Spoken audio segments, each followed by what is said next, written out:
Hello, everyone, and thank you for taking the time to come to the Metrics That Matter webinar, Keeping Your Software Projects on Track. We have people with us from all over the United States and Canada, so we're excited to spread the gospel of metrics as it relates to your IT projects.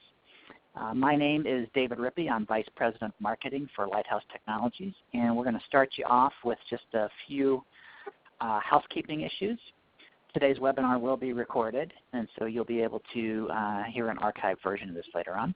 Everyone is on mute. Questions will be fielded after the presentation. However, during the presentation, if you have a question, please type it in the chat with the presenter field or the box on the left side of the screen, and feel free to ask them whenever you like, and we'll then circle back and get to those toward the end. And if you have a technical problem, use chat to notify us so that we can correct it. Just a little bit about our presenter, the lovely and talented Julie Hagan. She's our Software Testing Practice Manager at Lighthouse. Julie has over 20 years of software industry experience, and she's served on a number of global multi-million-dollar software initiatives and ERP implementations. She's very skilled in business development and practice management. And Julie also excels in tailoring processes to a metrics-driven, risk-based methodology. So I'm very pleased to have Julie Hagan here with us today. And without further ado, I'm going to turn it over to Julie. Hi, everyone. I hope everybody's doing well today. If you are a repeat webinar attendee, I want to thank you for choosing to spend some more of your time with us today. We do appreciate it. If you are a new webinar attendee, then welcome, and I hope you enjoy it and learn something and get some value from it. Like David said, if you have questions, please don't hesitate to put them there in the chat box. So what we're going to be talking through today is we're going to start with the value. Why is a metrics-oriented testing approach valuable, and why might you want to take an approach like that? Because there is some effort in getting it started and getting that going. We're going to talk about what it looks like in an agile world as opposed to the traditional waterfall world that many of us are somewhere on a journey of transition from waterfall to agile. We'll take a look at some tools, some that are out there on the market, some ways that ourselves and some other clients have looked at solving the problem of how to automate some of this good work. And then lastly, we'll talk about how we do things here at Lighthouse, which may or may not be similar to the way that you do them, but hopefully you'll get some good information from that as well. So as we talk through this, I'd like you to keep in mind these three questions. So ask yourself, are you collecting data and not using it? This is something that we see often, and it's a trap that's really easy to fall into if you're a detail-oriented person. And let's face it, in the IT world, many of us are detail-oriented, and it can be easy to just start collecting data for the sake of data. So try to ask yourself that question as we move through this and afterwards when you're back at your desk and your job as well. Is your test plan based on objective criteria? It's a really easy thing to just plan test, at the end in a waterfall world, kind of at the end of your project plan, or a final regression in an agile world just at the end, and maybe you're going to pick 2 weeks without having any quantitative measurement around, is that really what it should take to have good test coverage of my solution? And then lastly, ask yourself, do you know if your testing is working? Is that measurable for you? And if it is, how would you do that? What objective criteria could you look at?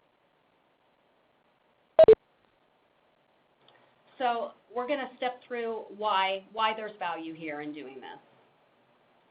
So in order to start that conversation, I'd like to reground us, and I say reground because I know many of you attended the Defects, Delays, and Dollars Keeping Your Projects Off the Rocks webinar, and we showed the same graphic.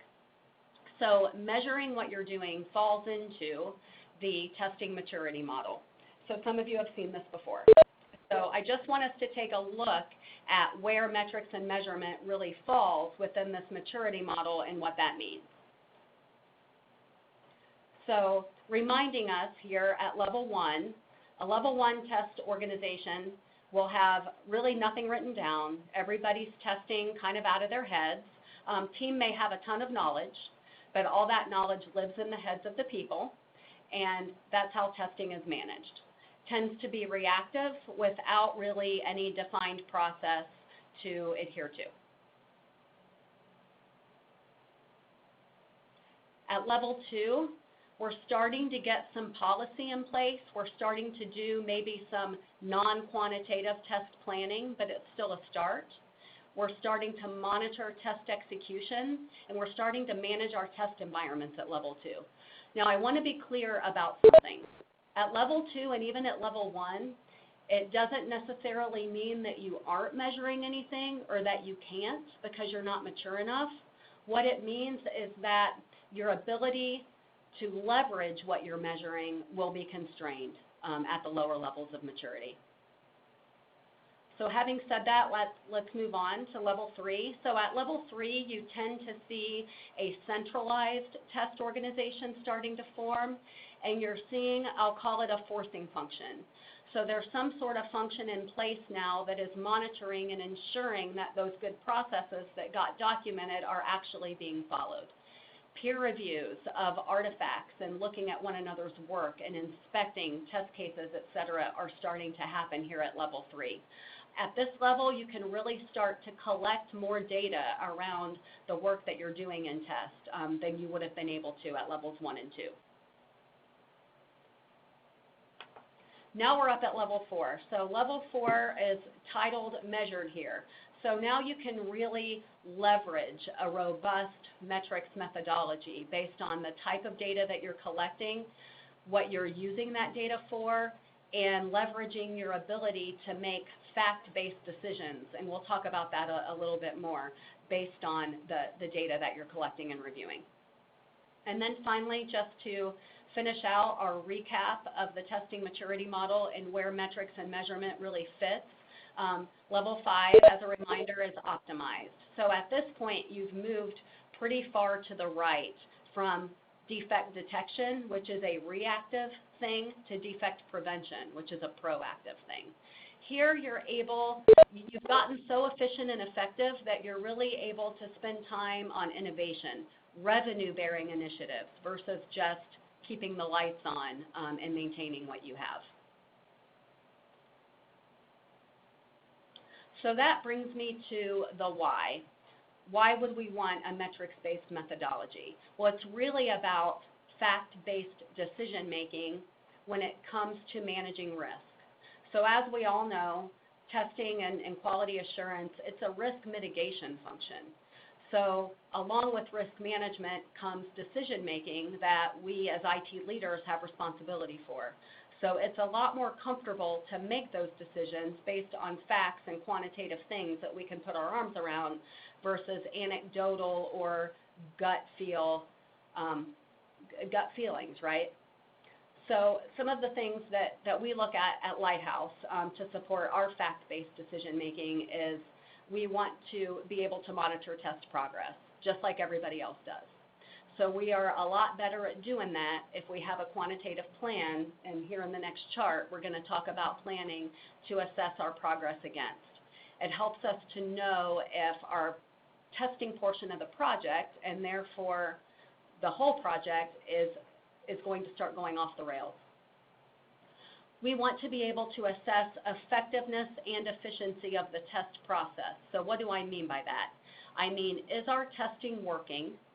Remember the goal of testing, it's to drive out the defects. So we can execute test cases all day long. We can execute all the ones that we wrote, thousands of test cases if we want, and if we aren't finding the defects, then we didn't get a lot of value for the cost associated with that activity. So is our testing working? By efficiency, I mean, are we doing it as fast and as cost-effective as we possibly can? So here at Lighthouse, we want measures that are going to help us understand that.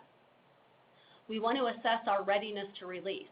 And again, we want to do that based on facts, on objective, measurable things. And we'll talk about what some of those things are. We want to understand test cost to the best of our ability. I have a lot of clients that I sit down and talk with that struggle to articulate what testing really costs in their organization. And since they're unable to do that, they find their budget for testing getting cut and cut and cut and cut. Their gut feel is that's wrong. The leaders I talk with know that that shouldn't be happening, but they're unable to back that up with any measurable facts in order to justify a different direction. Good measures can provide visibility into the development process, and that's just so that we understand things like how long is it taking to remediate defects, how much rework am I projected to have throughout the life of my project, and what impact of that rework can I see on my test plan, because I need to account for that. Planning for future projects is really key. You'll find once you start tracking data that you can use that you'll become much more predictable in planning how much effort and time and resource it's going to take to test projects coming up in the future. And then lastly, cross-project comparison.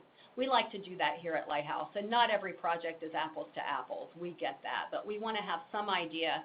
For example, across these 5 mobile app testing projects that we did, how did they compare to one another? Did we perform really well on Project A as compared to Project B, and why do we think that was? It allows us to look at some root cause analysis that we may not even think of if we weren't measuring. So at Lighthouse, everything starts with a plan. Our entire metrics methodology here is based on having a good plan, and I know many of you have heard me say it's really hard to recover from a bad plan. So we need that plan to be as solid as possible.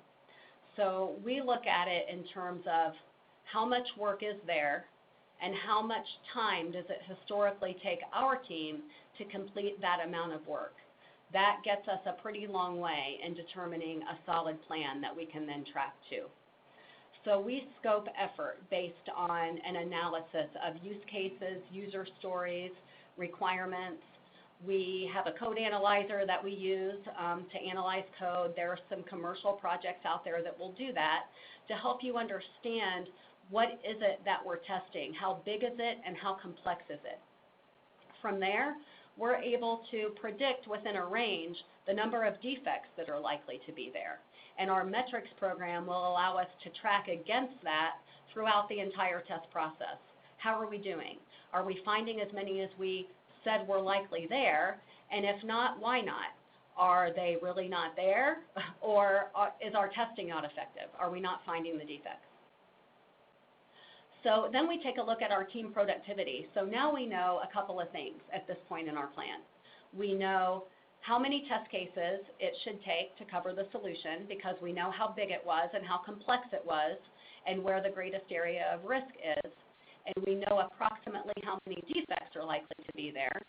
Now we're going to look at our historical team productivity and say, how long does it historically take our team to do this amount of work? And now we can determine things like length of time for the testing cycles and how many people do we need designing test cases, executing test cases in order to make this happen on time. So what begins to happen then is that we become more predictable. So the gold line here, picture that as your project plan. All the projects that you do are these little blue dots, okay? So in reality, this is what happens. A couple of your projects might come in better than planned, but in reality, the majority of them tend to come in above. How far above varies. So that's why you'll see these blue dots all over the map. So as we climb the ladder of test process maturity, we'll begin to get more predictable. So you can see the blue oval circle here is really at level 1. So we're not terribly predictable. But as we begin to put process in place, as we begin to adhere to those processes, giving us the ability to begin to collect data and actually use it in a metrics program, we climb up here to level 4. And you can see at level 4, we've become much more predictable. Our little blue dots are much closer to that plan line than they were back at level 1.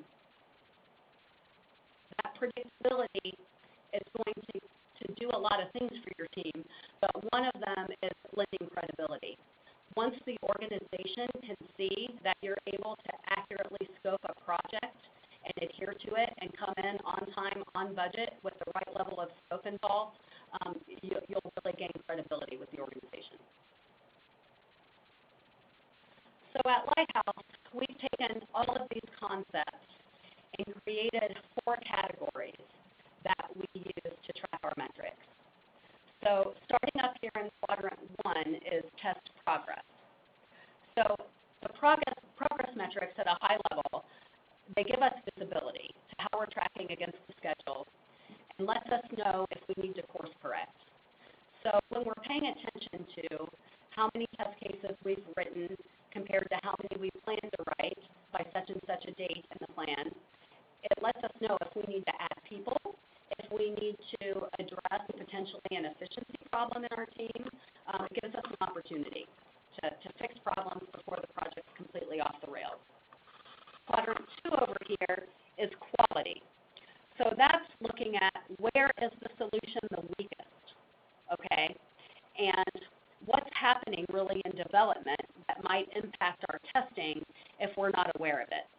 So, for example, it allows us to know if enough defects are being found and removed in unit tests, because if they're not, then those are going to slip to system test, and we may not be expecting them to be there, thereby impacting our plan. If it's taking longer to remediate defects, and therefore backlog is building up, particularly in an agile world, then that's going to affect our plan as well, and we need to be aware of it. Down here in quadrant 3, that's all about transparency. At Lighthouse, we're a consulting company, so not only do we want to know internally how efficient and productive our team is, but we want our clients to know as well. If we've planned that we are going to execute a test case every 15 minutes, but in reality it's taking 30 to 40, that's going to bring our plan out of whack pretty quickly, and we want to be able to address it as soon as possible. And then in quadrant 4 is test case effectiveness, and that's really my favorite area of the metrics that we track here, because it lets us know, is our testing working? So a couple of our favorite metrics there are, one is called mean time to defect, and again, some of you will have heard this before from me, but it's looking at across the entire team of people testing, how often are they finding a defect in that particular sprint. So early on, it's going to be often, right? It could be even every 10 to 15 minutes, depending on how many people are testing. But as the sprint moves further toward completion and you begin approaching the definition of done, that time frame should start to really stretch out and get a lot longer. So it's an indicator of readiness, and is our testing working? We're also all the time comparing back to how many defects have we found versus how many we estimated were in the solution. It's critical that we know that, so we can have some idea if we are leaving defects behind in the solution. And then we also look, how much is it costing? For every defect we find, how much does it cost? At some point, your testing will begin to bring diminishing returns as compared to what you're spending. And we want to know, we want to help our clients know, where is that line? Where's that break point? So we track costs very closely as well. Okay, so what does all this mean in an agile world? Many of us started collecting metrics and measures a long time ago when the world was a little bit more waterfall. So we're finding as we evolve and as we watch our clients evolve toward that model, our metrics are evolving as well.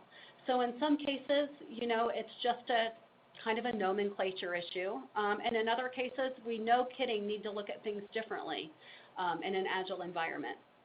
So we came up with this little chart here that just kind of does a mapping between waterfall, the way we view things in a waterfall world, and the way we view things in an agile world.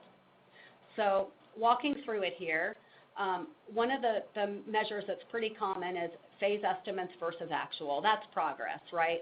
How much did we plan to do versus how much did we actually do? And we still track that here at Lighthouse. As you move toward agile, though, you're really looking at velocity. How quickly can the team move from an initial user story to the definition of done for a particular story or sprint? Some metrics that we look at in that space are how many stories were planned versus completed. Of course, burn down charts that many of you are familiar with. And how long is it taking to do regression? And you have to take into account whether you have any of that regression automated at that point. Moving on through here, we have phase start and stop. So that's really about your test cycles. Often we've seen, your traditional unit test, system test, UAT, et cetera. It doesn't necessarily look like that in an Agile world. So we begin looking at things like how long do we think it was from when a defect was introduced, so that's the inception of the defect, to when it was detected. The idea is to shorten that time, right? Because the old adage still holds true that the longer a defect exists, the more expensive it will be as it leaks from work product to work product. In a waterfall world, you had a lot of development versus QA. And unfortunately, some of the data being collected, if you're not careful, it can promote that concept. In Agile, we're all one team. We're all working to deliver features and get them delivered as quickly as possible. So there, what's important is really just defect metrics, not who introduced it necessarily, where did it get introduced. Those are important things to understand, but moving the focus towards it's a defect, we're all one team, we're all responsible for that defect. What are we going to do in the future to drive that defect out earlier before it becomes more expensive? Defects by phase, again, very common in a waterfall world. In Agile, often we don't start recording them until they're in a controlled environment. Now, you'll see that happen all kind of different ways. Personally, at Lighthouse, we like to record defects even at the user story level, which isn't necessarily a controlled environment. But, this is on here because we see it often. It's a common practice in Agile not to record it until it's in a controlled environment. And you're looking at test effectiveness when you are analyzing those things. Root cause analysis has really been replaced in Agile with the retrospective. I know many of you are familiar with that. That's about, if we're introducing defects in user stories, what are we going to do differently? How are we going to change our process so that we're not doing that, or we're doing it to a much lesser degree than we might have been before? And then QA performance is really now about team performance. What's the performance of the sprint team as a whole versus just development or QA? So I'm going to segue here now and talk about tools. I see many of our clients get to the level of maturity that they should really be at to start really getting a lot of value out of metrics, but they get a little bit stuck with, how am I going to manage this? How am I going to collect the data? How am I going to report on the data? Some of my data is in System A, some of it's in System B, some of it I walk around and talk to people and write down in my notebook. How do I consolidate all of that in order to do something valuable with it? Well, there's a lot of software out there to help you do that. So one of them is Jira. We use Jira here at Lighthouse. What we've done is we took the standard Jira product and we built a custom dashboard on top of that we continue to evolve and enhance with new feature functionality. It's worked out really well for us. I know other people have done similar things with tools like Qmetry and even TestRail. But at Lighthouse, we use Jira. There are many, many, many, many test management and ALM tools out there on the market. Almost all of them have a reporting feature. I would say I have not seen one that is as robust as what we built in-house for our own internal use, but there are many of them out there that you can leverage. HP, of course, the big kahuna, but also Zephyr, TestRail. I've got quite a bit of research done on that. If anybody's interested in leveraging it, feel free to reach out to me. I'm happy to share it. Some folks have built-in solutions within some of their existing products. And then, believe it or not, I know some really big QA organizations that prefer just to use Excel. You already have Microsoft Office. You're not really paying extra for it. There's little to no ramp-up time. Lots of people have become Excel gurus, and they're happy to just manage it that way. And it's pretty effective for those organizations. So don't discount Excel.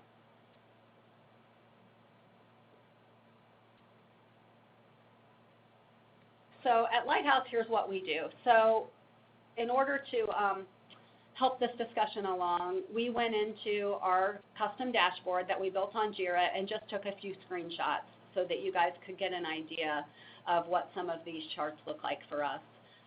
So we just grabbed a few. So the first one here on the left is a simple progress metric. So it's just test cases planned versus how many were executed by month. So the blue bar is the plan bar, and then the multicolored bar is just showing a breakdown of how many were failed, passed, or blocked within the number that were executed. So it's pretty simple, something that teams could start measuring at a pretty low level of maturity, at level 1 or 2. Over here to the right, it's the same kind of data, but it's cumulative by month.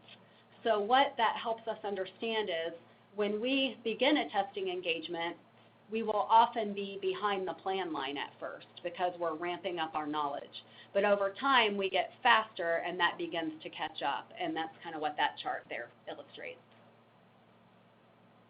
Next, we've got a couple of just quality charts. So again, the one on the left, very simple. You can start doing this even in a fairly immature test organization. It's just how many defects have I discovered and what's the criticality of them in terms of overall numbers. The one on the right is breaking down the defects by components of the solution. So the reason why we do this is because it tells us where the solution is the most fragile and therefore the most vulnerable to change. So as we are either fixing bugs or adding new feature functionality to the component that has far more defects than the others, what's likely to happen? We're likely to break more things and cause more problems in that area than the others. So taking a risk-based approach then, that would tell us that we need to focus our test coverage much deeper in those areas. We can't know to do that if we haven't been measuring it and we haven't identified that area as being more fragile. This is the last one because I'm not going to bore everybody to death with all these charts. But this is just an average hours per test case executed by month. So it's really an efficiency measure. So the purple line across the top is the plan line. And then you can see a trend here that, again, is very typical.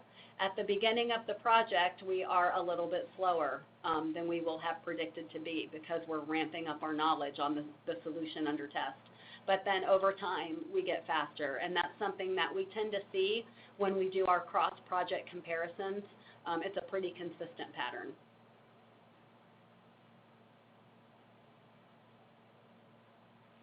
So here's what we discussed, and hopefully we hit on everything that we said that we would.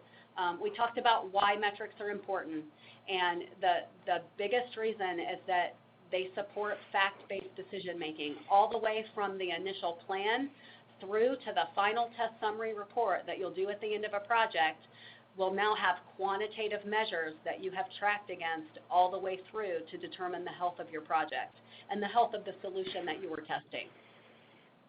It fosters continuous improvement. It's really hard to get better if you don't know where you are. So putting in a good metrics methodology-based program, it's going to allow you to know where you are so that you know what your goals are and what's realistic to shoot for over time. And then get more effective and more efficient.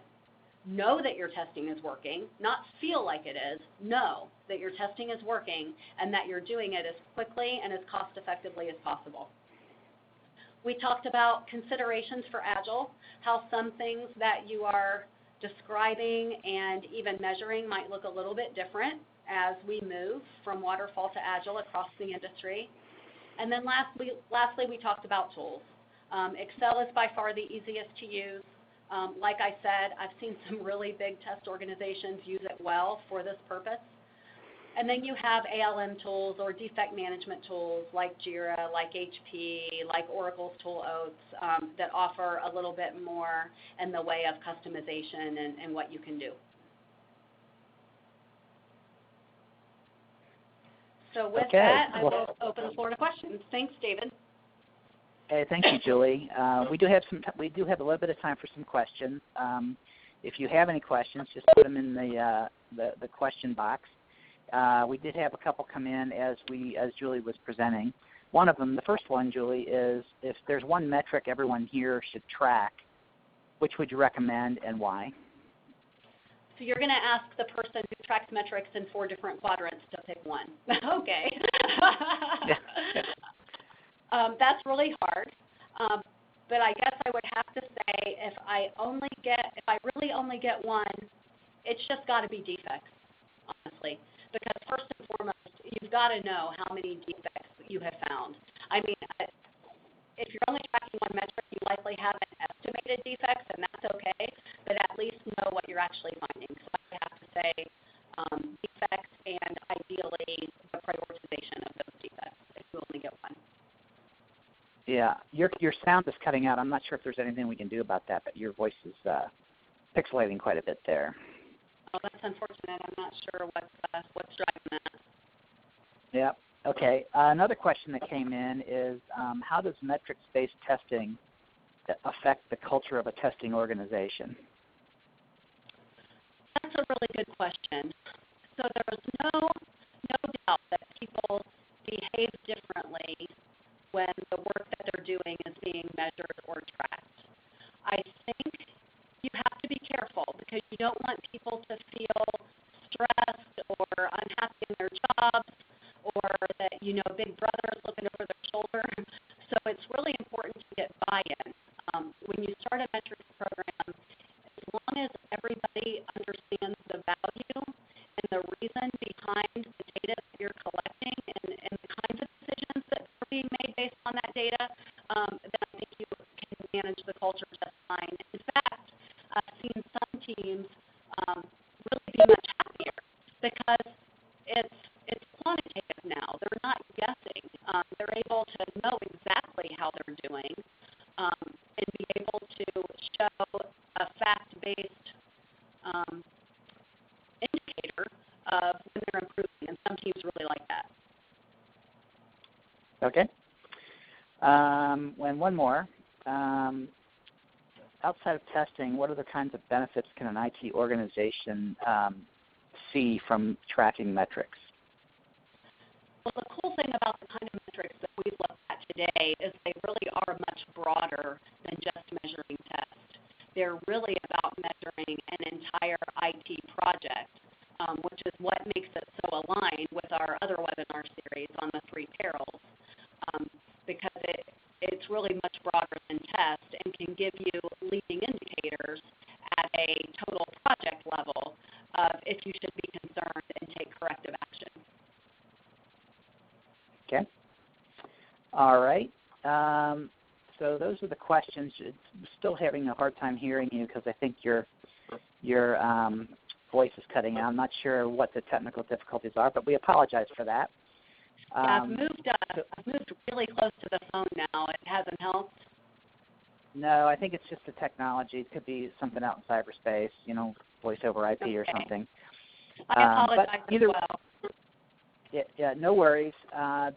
Just as a reminder, the webinar has been recorded. We're hoping that it recorded Julie better than the last 5 minutes of or 3 minutes of the questions. But thank you for attending.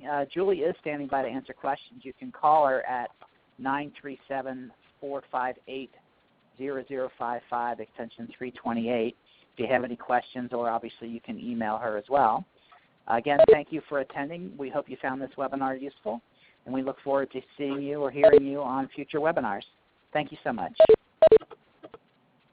Thank you.